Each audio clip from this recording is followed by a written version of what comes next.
Hi students, welcome to Mohan study circle. నేను మీ Mohan sir, faculty in physical science throughout Andhra Telangana. Okay, ఈరోజు వచ్చిన topic నేర్చుకుందామన్న జస్ట్ పరిచయం. అందరూ తెలిసిన టాపిక్కే light. It is a very very important topic of physics అన్న. కాంపిటేటివ్ ఎగ్జామినేషన్లో ఈ టాపిక్ నుంచి బిట్ లేకుండా పేపర్ ఉండదు. నిజమది. ఒక ఏ టాపిక్ నేర్చుకున్నా క్షుణ్ణంగా నేర్చుకోవాలి కంప్లీట్గా. ఎక్కువ టాపిక్లు ఉండవు. ఫిజిక్స్లో ఓ 10 టాపిక్స్ ఉంటాయి.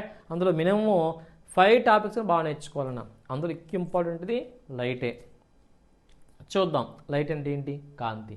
సో లైట్ కానీ, నెక్స్ట్ టాపిక్ సౌండ్ కానీ, నెక్స్ట్ విద్యుత్ కానీ, హీట్ కానీ. So these are all form of energies అట. అంటే ఇవన్నీ శక్తి స్వరూపాలన్నా. మీరున్నారా? మీరంటే అమ్మాయిలు, మహిళలన్నా. సో మహిళలందరూ శక్తి స్వరూపాలు కదా, నిజమది. అలాగా ఫిజిక్స్ పదాలన్నీ కూడా శక్తి స్వరూపాలే. Light is also form of energy, sound is also form of energy. గుర్తుంచుకోలేనా? So light is also form of energy, electricity also form of energy అట. But light is also form of energy but which is emitting from luminous bodies. తెలుసు మీకు? స్వయం ప్రకాశకాలను వెలువడే శక్తి స్వరూపాన్ని ఏమంటాం? కాంతి. కాంతి అంటే శక్తి స్వరూపమే. ఎక్కడి నుంచి వస్తున్నానా? ఎస్, గుర్తుంచుకొని రాసుకొని కొన్ని క్వశ్చన్లు. So this is emitting from self luminous bodies. Luminous bodies అంటాం. Very very important. తెలుగులో ఏమంటాం సార్? స్వయం ప్రకాశకాలు. ఏం ప్రకాశకాలు? స్వయం ప్రకాశకాలు. సో స్వయం ప్రకాశకాలను వెలువడే శక్తి స్వరూపాన్ని ఏమంటాం? కాంతి అంటాం. సో బిట్ ఇచ్చిన ఎగ్జామినేషన్లో రైల్వేకి వచ్చినాయి, ప్రీవియస్కి వచ్చినాయన్న. ఈ కింద వాళ్ళలో స్వతహాగా కాంతిని ఇచ్చేవాటిని ఏమంటాం? ట్రాన్స్పరెంటా, అపాక్య, లేకపోతే సెల్ఫ్ లూమినస్ బాడీసా, లేకపోతే నాన్ లూమినస్ బాడీ ఇచ్చాడు. ఏవి ఇస్తారైనా ట్రాన్స్పరెంట్ కాదు, స్వయం ప్రకాశకాలు. ఏ పదార్థాలు అయితే కాంతిని విడుదల చేసి కాంతికి జనకాలుగా పనిచేస్తాయో వాటిని ఏమంటాం సార్ అంటే స్వయం ప్రకాశకాలు అంటే. గుర్తుంచుకున్నా? So these are emitting light and act as a source of light. చెప్పాలి, act as a source of light. అలాంటి వాటిని ఏమంటాం? స్వయం ప్రకాశకాలు అంటాం. ఇంపార్టెంట్. ట్రాన్స్పరెంట్ కాదు, అపాక్యూ కాదు.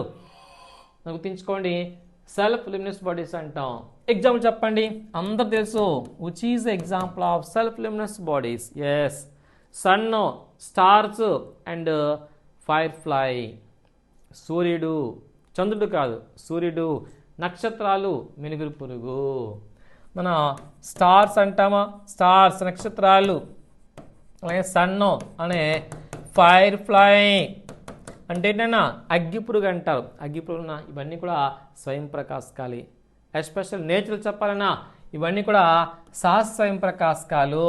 So these are belongs to natural luminous bodies అట. నిజమే. మరి బిట్ అడిగేస్తారే ఏమన్నాడు సార్ అంటే firefly contain which chemical అట. Firefly contain which chemical. Important bit రైల్వే పెట్టు. అగ్గి పురుగులో, దీన్ని ఏమంటే తెలుగులో అగ్గి పురుగు అంటాం. ఇంకో పేరు మినుగురు పురుగు అట. ఏ పురుగు? మినుగురు పురుగు. మినుగురు పురుగులో కాంతికి కారణమైన రసాయనం ఏంటి? రాసుకో కొన్ని బిట్లు. మినుగురు పురుగులో కాంతికి కారణమైన రసాయనం ఏంటి? తెలుసా బిట్టు? Answer luciferin. ఇంగ్లీష్లో కూడా లూసిఫెరిన్ అంటాం. Which chemical is exist in the fire fly అంటాడు. ఆన్సరు లూసిఫెరినే. అక్కడ రాసిందే లూసిఫెరిన్ అంటాం. కాంతికం రసాయనం అంటా లూసిఫెరిన్. అదేనండి, అప్పుడప్పుడు మన సమ్మర్లో అయితే బయట పడుకుంటామా, ఒక పురుగు వచ్చేసి పాకి వెళ్ళిపోయింది అనుకోండి, మార్నింగ్కి వచ్చేసరికల్లా పొక్కులు వచ్చేస్తాయి. నిజమే. దేనివల్ల? ఆ అగ్గి పురుగు వల్ల. అగ్గి పురుగు అంటే ఒక కెమికల్ ఉంటుంది. ఆ కెమికల్ పేరేంటి? లూసిఫెరిన్ చెప్పాలి. ఇలా ఇవన్నీ కూడా సహజమైన స్వయం ప్రకాశకాలట. మరి కొన్ని కృత్రిమైన ఉన్నవి. ఏంటి? మ్యాన్ మేడ్ లూమినస్ బాడీస్ ఉన్నాయి. వాటిని ఆర్టిఫిషియల్ అంటాం. అంతెందుకు? వెలుగుతున్న విద్యుత్ బల్బు స్వయం ప్రకాశమే. బర్నింగ్ క్యాండిల్ స్వయం ప్రకాశమే. టార్చ్ లైట్ వెలుగు స్వయం ప్రకాశమే. అదేంటి సార్, సూర్యుడు బల్బు ఒకటేనా? ఒకటే కాదు, కాకపోతే స్వయం ప్రకాశకాలే. అంటే ఏంటి? కాంతినివ్వాలి, దానికి జనకంగా పనిచేయాలట. So the emitting light and act as a source of light. Yes, కనుక వెలుగుతున్న బల్బ్ అవుతుంది స్వయం ప్రకాశకము, మండుతున్న కొవ్వొత్తు అవుతుంది స్వయం ప్రకాశకము అని చెప్పాలా. కాకపోతే అడగలండి, ఎక్కువ గుర్తుంచుకోవాలా, సూర్యుడు, నక్షత్రాలు, ఇంక పురుగు కూడా ఏమవుతాయట, స్వయం ప్రకాశకాలు అవుతాయి. ఓకే, చిన్న చిన్న బిట్లైనా what is the study of light అడుగుతాడు. What is the study of light? Study of light is called dash. కాంతిని గురించి అధ్యయనం చేయడాన్ని ఏ పేరుతో పిలుస్తాము? Do you know? ఎక్స్పెక్ట్ చేయనా? కాంతి కదా, దీని ఏమంటాం? ఆప్టిక్స్ అంటాం. ఏమంటే ఆప్టిక్సే, తెలుగులో కూడా ఆప్టిక్సే. రెండో పేరు ఎట్లేదన్నా, దీని తెలుగులో కూడా ఆప్టిక్స్ అంటారట. కాంతిని గురించి అధ్యయనం చేయడాన్ని ఏమంటాం? ఆప్టిక్స్. ఇంకా తెలుగు కావాలంటే దీని పేరుంది, ఏ పేరునా? దృశ్యశాస్త్రం. ఏ శాస్త్రము? ఆప్టిక్స్ అంటారు. దృశ్యశాస్త్రం చెప్పాలట. సో ఇంపార్టెంట్ ఏంటిది? స్టడీ ఆఫ్ లైట్ అంటాం, study of light. But do you know what is the measurement of light? కాంతిని కొలవచ్చు తెలుసా? ది లూమినస్ బాడీసే కాంతిని ఇస్తాయి, ఎక్కువ ఇస్తాయా తక్కువ ఇస్తాయా? దానికి ఇంటెన్స్ చెప్పాలా. Intense of light measured by which unit అన్నా? కాంతి యొక్క తీవ్రతను కొలిచే ప్రమాణం ఏంటి తెలుసు మీకు? క్యాండిలా. తెలుసా? కాంతి యొక్క ఇంటెన్స్ కొలిచే ప్రమాణం పేరు క్యాండిలా. ఒక చూద్దాం. అయితే అడుగుతాడన్నా, స్టడీ ఆఫ్ లైట్ అంటే ఏం చెప్పాలి? ఆప్టిక్స్ చెప్పాలి. కానీ మెజర్మెంట్ ఆఫ్ లైట్ అడుగుతాడు. కాంతిని కొలవడాన్ని ఏ పేరుతో పిలుస్తారట? రాసుకున్నా, ఇవి నోట్ చేస్తారా? రిమూవ్ చేస్తున్నాను. స్టడీ ఆఫ్ లైట్ అయితే ఆప్టిక్స్ అయినా, మరి measurement of light, measurement of light, కాంతిని కొలవడాన్ని ఏ పేరుతో పిలుస్తాం సార్ అంటే ఫోటోమెట్రీ అంటారు. ఏ మెట్రీ? ఫోటోమెట్రీ. దీన్ని తెలుగు కూడా ఫోటోమెట్రీ అంటాం. కావాలంటే కాంతి మితి అట. ఏ మితి? కాంతి మితి. దేన్ని? కాంతిని కొలిచే శాస్త్రాన్ని. The study of measurement of light. The study of light అంటే ఆప్టిక్స్ అన్నా, the study of measurement of light అంటే ఏం చెప్పాలి? ఫోటోమెట్రీ చెప్పాలి. కాంతిని కొలవచ్చునా? ద యూనిట్ ఏంటి? క్యాండిలా. గుర్తుంచుకోండి. So the intense of luminescent అంటాడు, లూమినస్ ఇంటెన్సిటీ అంటాడు. కాంతి యొక్క తీవ్రతకి ప్రమాణాలు ఎలా కొలుస్తాం? Luminous intensity, intense of luminous body is measured by candela. Candela అంటాం. క్యాండిల్ తెలుసు కదా, క్యాండిల్ అంటే కొవ్వొత్తి. ఒక్క కొవ్వొత్తి వెలుగా, రెండు కొవ్వొత్తుల, మూడు కొవ్వొత్తుల, ఎక్కువ కొవ్వొత్తులేమో అంటాం మనం. ఓకే, సో అందుకు కూడా పరిచయం అన్న. అయితే కాంతి ధర్మాలు ఉంటాయి, ఖచ్చితంగా బిట్లు వస్తాయి. కాంతి ధర్మాల మీదే ఎన్ని ఉంటాయనన్నా? ఒక 10 ఉంటాయి. సో వెరీ వెరీ ఇంపార్టెంట్ అన్న. కాంతి ధర్మాల మీద బిట్లు వస్తాయి మనకన్నీ కూడా. చూద్దాం. So properties of light, properties of light మీకు 1 by 1 ఎక్స్ప్లెయిన్ చేస్తానన్నా. కాంతి ధర్మాలు 10 ఉంటాయి. ఫస్ట్ అయితే మీరు నోట్ చేసుకోవాలి, మీకు ఐడియా వస్తాయి అంటే ఉన్నాయా ఐడియా వస్తాయి అన్నమాట. ఫస్ట్ ఏముంటుంది కాంతికి? ఫస్ట్ వేగం ఉంటుంది, ధర్మమే. Speed of light. కాంతికి వేగం ఉంటుంది. ధ్వనికి వేగం ఉంటుందా? అలాగా మనకి వేగం ఉంటుందా? అలాగా కాంతి కూడా వేగం ఉంటుంది. చూద్దాం. అది ఫస్ట్ ప్రాపర్టీ అన్న, ఆ సింపుల్ చెప్పవచ్చునని. సో స్పీడ్ ఆఫ్ లైట్ ఇది ఒకటే కాదు ధర్మాలంటే, ఇంకేముంటాయి? ఎక్కువ ఇంపార్టెంట్ రుజుమార్గ ప్రసారము అంటే రెక్టిలీనియర్ ప్రొపగేషన్ అట. రెక్టిలీనియర్ ప్రొపగేషన్ ఆఫ్ లైట్ ఇదో టాపిక్ అని చెప్పుకోవచ్చు మనం. స్పీడ్ ఆఫ్ లైట్ చెప్దాము, తర్వాత రుజుమార్గ ప్రసారం చెప్దాం. రుజుమార్గ ప్రసారము, ఏ ప్రసారము? రుజు మార్గ ప్రసారం మీద కూడా బిట్లు ఉంటాయి. చిన్న చిన్న బిట్లే. నీళ్ళు ఏర్పడతాయా? కారణం అడుగుతాడు. పరావర్తనం కారణం నీళ్ళు ఏర్పడడానికి వక్రీభవనం కారణమా, రుజు మార్గమా, లేదా స్పీడ్ కారణమా? రుజు మార్గమే. ఎక్లిప్సెస్ ఆఫ్ ఫార్మ్డ్ అడుగుతాడు. ఎక్లిప్సెస్ ఆఫ్ ఫార్మ్డ్, ఎక్లిప్స్ అంటే ఏంటి? గ్రహణాలు ఏర్పడడానికి కారణం అడుగుతాడన్న, దానికి కూడా కారణము రుజు మార్గమే. చెప్తాను మీకు, అలాంటి బిట్ బోల్డ్ ఉంటాయి మీకు. నీళ్ళు ఏర్పడతాయి, ఫామ్ అవుతాయి, ఎక్లిప్స్ ఫామ్ అవుతాయి, అవే కదనన్నా. నెక్స్ట్ చెప్దాము. సో మొత్తం ధర్మాలు ఇది ఉంటే 10 ఉంటాయట. ఈ రెండే కదనన్నా. Very very important. కాంతి పరావర్తనం నాన్న అంటే రిఫ్లెక్షన్. ఇది పెద్ద పాఠం యాక్చువల్గా. రిఫ్లెక్షన్ అంటాం, అందరూ తెలిసిందే. రిఫ్లెక్షన్ అంటే కాంతి పరావర్తనము. Bouncing back of light, bouncing back of light is called reflection అంటాం. రిఫ్లెక్షన్ అంటే పడి వెనక్కి రావాలంతే, బంతిలాగా. గోడకి బంతి వేస్తామా ఏమవుద్ది, మళ్ళీ వెనక్కి వచ్చేస్తా, దాన్నే పరావర్తనం అంటాం. కానీ చాలా ఇంపార్టెంట్ ప్రాపర్టీని. పనిచేసే దర్పణాన్ని కూడా all mirrors are works of principle రిఫ్లెక్షనే. మిర్రర్స్ అంటే ప్లెయిన్ మిర్రర్స్ ఉన్నాయి, స్పిరికల్ ఉన్నాయి. స్పిరికల్ మరలా కాన్వెక్స్ ఉన్నాయి, కాన్కేవ్ ఉన్నాయి. చెప్తాను. All mirrors works of principle రిఫ్లెక్షనే. చాలా బిట్ ఇంపార్టెంట్. దీని మీద ఎక్కువ బిట్లు వస్తాయి రిఫ్లెక్షన్ మీద. ఒక చూద్దాం. దీని తర్వాత స్కాటరింగ్ అన్న, ఇది కూడా very very important. Scattering of light అంటాడు. లైట్ రాయట్లేదు మైండ్ పచ్చట. Reflection of light, scattering of light అంటాం. స్కాటరింగ్ అంటే ఏంటా, కాంతి పరిక్షేపణము. చాలా చాలా ఇంపార్టెంట్ ప్రాపర్టీ. ఇదొక టాపిక్ చెప్పుకోవచ్చు. కాంతి పరిక్షేపణం. Stars are not appear in the day time అంటాడు. తెలుసు మీకు. నక్షత్రాలు పగటిపూట కనిపించవు. అయిపోయా ఏమో. సో పగటిపూట నక్షత్రాలు కనిపించవు. దానికి కారణం ఏంటి, పరిక్షేపణమే. సింపుల్ అన్న, పరిక్షేపణం. అంతెందుకు, స్కై ఈజ్ బ్లూ అంటాడు. తెలుసా, ఎక్కడ, భూమి మీద ఉంటే sky is blue due to which property, స్కాటరింగే. అందులో కొన్ని అణువులు కారణం ఉంటాయి. చెప్తామని చెప్తాను మీకు. N అణువులు ఏం చేస్తాయట, కాంతిని స్కాటర్ చేస్తాయి. N2 molecules and O2 molecule. అందుకే స్కై ఎప్పుడు కూడా బ్లూ కనబడుతుంది. నువ్వు ఒకవేళ మూన్ మీదకి వెళ్తే, moon we are also goes to moon అయితే అక్కడ స్కై ఉంటుంది, కానీ అది అంతా బ్లాక్ కనబడుతుందట. నిజమే. సో చంద్రుని మీద చూసినట్లయితే ఆకాశము ఎలా కనిపిస్తుంది, ఎలా కనబడుతుంది, అసలు ఆకాశం లేదు కదా, అక్కడ అట్మాస్ఫియర్ ఉండదు. అంటే అక్కడ N2 అణువులు కానీ O2 కానీ ఉండవు. ఎక్కడ, చంద్రుని మీద గాలి ఉండదు నాన్న. భూమి మీద మాత్రం గాలి ఉంది. మన భూదేవి ఉందా, అదృష్టం ఏంటంటే గాలి ఉండవు. దాన్నే అట్మాస్ఫియర్ అంటాం. ఇక్కడ వాతావరణం ఉంది కనుక. సో ఆకాశం అనేది ఎలా కనిపిస్తుంది అంటే దాని కలరు బ్లూ కలర్ చెప్పాలి.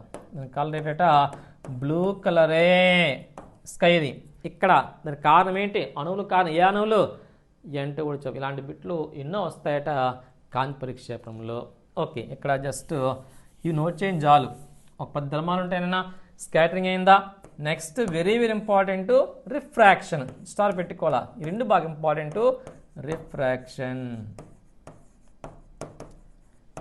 రిఫ్రాక్షన్ అంటే కాంతి వక్రీభవనము.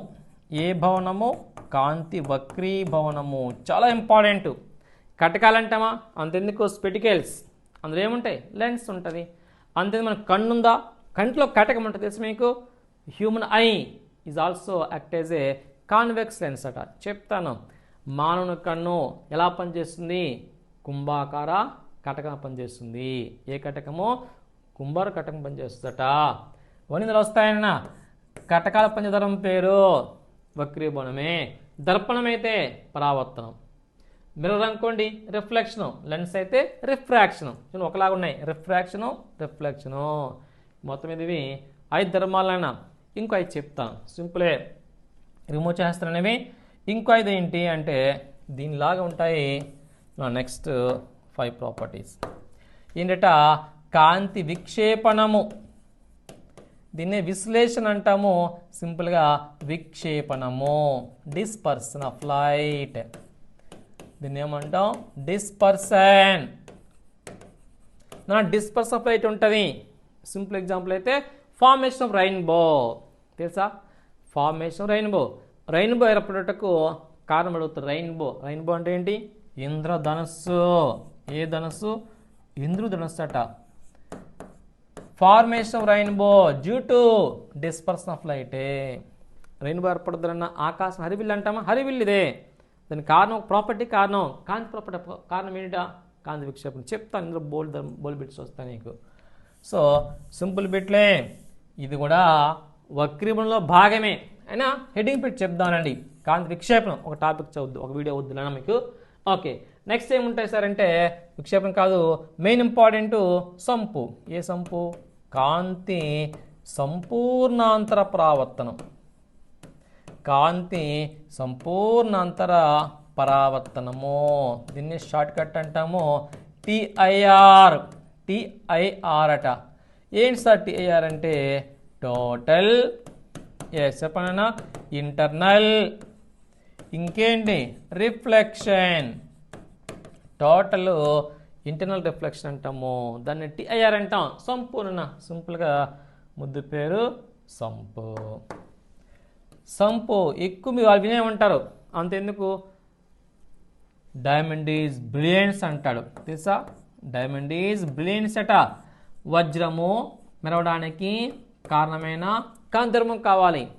ఏ కాంతిద్రవం? వక్రీభవనమా, పరావర్తనమా, పరిక్షేపణమా, సంపు? సంపు ఆన్సర్. సంపు నుంచి బాబు కాదు. సంపు పరావర్తన కారణము వజ్రం మెరుస్తూ ఉంటుంది, షైనింగ్ వస్తుంది కదా. ద డైమండ్ ఈజ్ బ్రిలియన్స్ అంటాడు డ్యూ టు టోటల్ ఇంటర్నల్ రిఫ్లెక్షనే. ఇంతొకటే కాదు, బోల్డ్ క్వశ్చన్లు ఉంటాయి తెలుసు మీకు. సింపుల్గా అయితే ఫార్మేషన్ ఆఫ్ మిరేజెస్ అంటాడు. ఫార్మేషన్ ఆఫ్ మిరేజెస్ అట అంటే ఏంటట? Formation of mirages. మిరేజ్ అంటే ఎండమావులు ఏర్పడుట. ఏ మావులు? ఎండమావులు. అవి కనబడతాయి కానీ అక్కడ చూస్తే ఉండవు. బాగా ఎండెక్కల రైడ్కి వెళ్ళు, బైక్ మీద రైడ్కి వెళ్ళినట్లయితే రోడ్డు మీదే నీరులాగా ఉంటుంది కానీ నీరు ఉండదు. మన కళ్ళు మనల్ని మోసం చేస్తే కొన్నిసార్లు నిజమే, అది నిజం కాదు కానీ అలా కనబడుతుంది. ఏదో సినిమాల్లో మన కళ్ళు మనల్ని మోసం చేస్తాయంటే సునీల్ ఉంటాడు, పెళ్ళం ఊరెళ్తుందా పాపం తోడికి ఇంకో ఆవిడని తీసుకొస్తాడట సునీల్. నిజమే. ఈ లోపల ఆవిడ పంచం వచ్చేస్తుంది. ఎవరండి ఆవిడంటే? నీ కళ్ళుకి ఎలా కనబడుతున్నా నేను, అక్కడ ఎవరు లేరే అంటది. ఎవరు? సునీల్. అన్నట్టు అది నిజం అవ్వచ్చు కానీ ఎండమావులు అనేవి నిజంగా ఏర్పడతాయి కానీ ఇవి అక్కడేమి ఉండదు నాన్న. నీరు ఉన్నట్టు ఉంటుంది, మరి యాంగిల్ మారితే పోద్ది. చెప్తాను కూడా. So formation of mirages due to which property? Total interference చెప్పాలి. ఇలాంటి బోల్ బిట్లు వస్తాయి మీకు. ఇదో ప్రాపర్టీ నాన్న. సో ఫస్ట్ ప్రాపర్టీస్ నోట్ చేసుకున్నానా. మరి 8వ ప్రాపర్టీ ఏంటి? సింపుల్ అన్న. 8వ, 9వ, 10వ అట కాంతి వ్యతికరణం అంటాం. చాలా ఇంపార్టెంట్. కాంతి వ్యతికరణము. దీన్ని ఇంటర్ఫరెన్స్ అంటారు. ఇంటర్ఫరెన్స్ నన్ను బిట్లు ఇస్తున్నాడు రైల్వేలో. Interference of light. రోడ్డు మీద వర్షం పడిన తర్వాత తారు ఉంటుందా? ఎలా ఉంటుంది? తారు మరకలు అనేవి లేదా నూనె మరకలు అనేవి రంగురంగులుగా మెరిసిపోతుంటాయట. నూనె రంగురంగులు మెరిసిపోతుంది. కారణం ఏంటట? వ్యతికరణ చెప్పాల. నిజమే. Oil drops in a road after rain అట. సో ఎలా ఉంటుందట? రంగురంగులు మెరిసిపోతుంటాయి. అవే కాదు, సబ్బు బుడగలు ఎలా ఉంటాయట? రంగురంగులు మెరిసిపోతుంటాయి. దానికి కారణం ఏంటి? దానికి కూడా కారణము వ్యతికరణమే. ఇవన్నీ వస్తాయి బిట్లు. నెంబర్ ఆఫ్ వస్తాయన్నా, చిన్నవే అడుగుతున్న బిట్లు. అని వ్యతికరణ తర్వాత ఏమొస్తట? కాంతి వివర్తనము. నా డైఫ్రాక్షన్ అంట. దీన్ని ఏమంటాం? డైఫ్రాక్షన్. కాంతి వివర్తనం అంటాము. ఇందులో బిట్లు ఉంటాయి, చిన్న చిన్న బిట్లే. ఎగ్జాంపుల్కి అయితే మబ్బులు చాటున సూర్యుడు ప్రకాశిస్తున్నప్పుడు, అది మబ్బు అనుకోండి. సో మబ్బులు చాటున ఇక్కడ సన్ ప్రకాశిస్తూ ఉన్నాడు. సో మబ్బులు చాటున సూర్యుడు ప్రకాశిస్తున్నప్పుడు ఆ మబ్బుల అంచులు దగదగా వెండి వలె మెరుస్తూ ఉంటాయి. దానికి కారణం ఏంటి? వివర్తన చెప్పాల. మబ్బులు చాటున సూర్యుడు ఉన్నాడు, డైరెక్ట్గా కాంతి వచ్చేది కదా, ఈ పక్కన వెళ్ళి కాంతి వస్తుంది. అలా రావడాన్ని ఏమంటామంట? వివర్తనం అంట. చెప్తాను. డెఫినేషన్స్ ఉంటాయి, ఎగ్జాంపుల్స్ ఉంటాయి, నెంబర్ ఆఫ్ ఉంటాయి, చెప్తాను. అది సీడీలు ఉన్నాయి. ఫర్ ఎగ్జాంపుల్కి సీడీ లేదా డివిడి వాడలేదు అనుకోండి. సీడీ కానీ డివిడి కానీ లైట్కి ఎదురు పెడితే దాని గుండా కాంతి రాదు. ఈ అంచులు ఏమవుతాయట? మెరిసిపోతుంటాయి. అంచులు ఉంటాయా? ఈ అంచులు అనేవి మెరిసిపోతుంటాయి. దానికి కారణం ఏంటి? వివర్తనమే. సీడీ కానీ డివిడి కానీ ఎందులో పెట్టాలి? సూర్యకాంతిలో పెట్టాలి. పెట్టినప్పుడు మెరిసిపోతుంటాయా? దాని కారణం ఏంటన్నా? దాని కారణం వివర్తన చెప్పాలి. ఇలా ఇవే కాదన్న ఇంకా ప్రాపర్టీ ఉంది, లాస్ట్ ప్రాపర్టీ. దీన్ని ఏమంటాం సార్ అంటే కాంతి ధ్రువణం అంటారట. ఏమంటారు? ధ్రువణము. ఇంగ్లీష్లో ఏమంటాం? దీని పేరే పోలరైజేషన్ అన్న. ఏమంటాం? Polarization of light. దీన్ని కాంతి ధ్రువణం అంటాం. ఇది ఇంపార్టెంటే. కాంతి స్వభావాలు ఉంటాయి, ఎలక్ట్రికల్ నేచరు, మ్యాగ్నెటిక్ నేచరు. కాంతి యొక్క విద్యుత్ స్వభావాన్ని, అయస్కాంత స్వభావాన్ని సెపరేట్ చేయాలా. ఆ సెపరేట్ చేయడాన్ని ఏమంటామంట, ధ్రువణం అంటాం. దీని బిట్లు ఇచ్చానన్న చెప్తా లాస్ట్లో. ఏమి ఇచ్చాడంటే మనకి ఉంటాయి సినిమాలు, పిక్చర్స్ అంటామా. సో 3D పిక్చర్స్ నిర్మాణంలో వాడే సూత్రం అడుగుతాడు. ఆ సూత్రం పేరే ధ్రువణం అన్న. సో 3D పిక్చర్స్ నిర్మాణంలో వాడే కాంతి ధర్మం అడుగుతాడు. ఆ కాంతి ధర్మం పేరే ధ్రువణము. అంతెందుకు, we have to wear 3D spectacles to see the 3D pictures. మనం 3D మూవీ చూడాలంటేనే మనకు కూడా ఏముండాలి, కళ్ళద్దాలు ఉండాలి. నాకు వేరే రేట్ ఉంటుంది లేండి, ఖచ్చితంగా 20 ఎక్స్ట్రా పెట్టాలి టికెట్ మీద. ఆ స్పెట్స్ పెడితేనే ఆ ఎఫెక్ట్ కనబడుతుంది. తెలుసు మీకు. మరి రాముడు బాణం వేస్తాడు, ప్రభాస్ బాణం వేస్తాడా సినిమాలో? వేస్తే బాణం వచ్చేసి తెర మీద ఉండదు, ఎగురు కూర్చుకున్నట్టు ఉంటుంది అనమాట.